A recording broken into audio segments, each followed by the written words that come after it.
abakazi ba Christian Women Fellowship erizoba nubo bayebembera omukoro gwo kwijuka Maria Magdalena omukanisa ya Kabale Church of Uganda muri Isingiro district.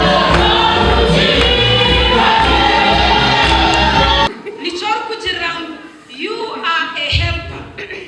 or yomuyambi ngwena mushija obwari kubaruhire obwari kuba school fees yasibokwe na tutu bukana yasibokwe na boneke abashije bakukana abashije mwe nibinji bantu abakaza barya abashije kubatomera byinji munongo nitwa hine kututomera konkitwe kushana ishaba bacara barya abacara barizireki nani shabanye mbeshengereza leta bashije abanyu mu kanisa tukwe tino korabe a true Christian woman omushisha wano rugaha okahiko mukaka akatandika kutuntuza twashemererwa munonga kuturukwijwe bya Yesu tuhora twagaruka mwamani mbone kushemererwa ni kuhanga munonga nsima munonga abantu abatebekanise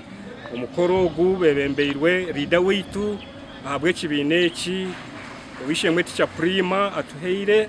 amoborizingirije buzuma kwatanise na muhikirwa witu umwami Franka tugarurirwe na komiti yone kizogitivu y'abantu mushanjwa bwa Christian buzuma mu rumogo gwakorwaje Prima Atuheire urukurira Christian Women Fellowship ahakaniseji yagamba habwenkintu bakuze kireki nk'abakazo mukanisa ubwo mukazo wabire manzi akabanza kuba nuwe yaza hakituru cya Yesu kureba Yesu ariyo mu kituru Yesu nabwanyuma yajoka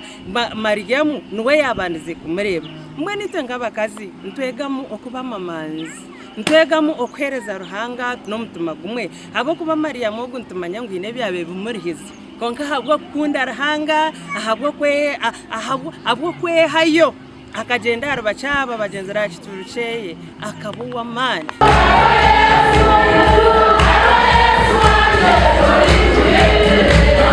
umugandi makuru ku Rugabushenyi abashayija bashaba kwatajya abakazi babo kibahwero kombeka makamarunji byagambirwa kuze kiro cya Fathers Union ahabwo buliso bwa St Paul's Nyamirima omubusaba dikoni bwa Kizobo muri Western Kole Diocese kurwama kakaka muheru omukazi wawe yagira kukamureba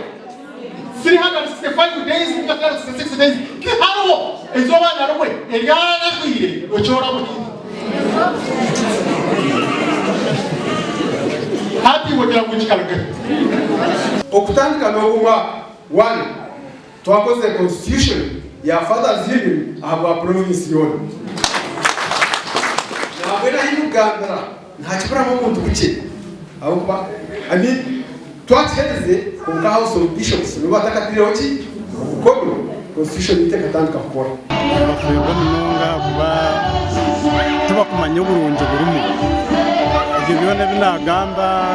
kugireke organize kugira ubusinjo muka kugira vision yeka kugira hamwe n'umuka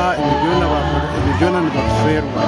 habaho no gukora imikago yabekanisa ya Kashaka abatimu abanda Kashaka bazima hinetande mwatwara izobera mwasibaha tiga bafera usha tushabatweshegeza hanga ngo obumwobo uteretere okombe kama kabitu okuramuna makage ge twagareteraga muhisachi ekitisa ukaje kugambira tugaba bici amakagoru tuboha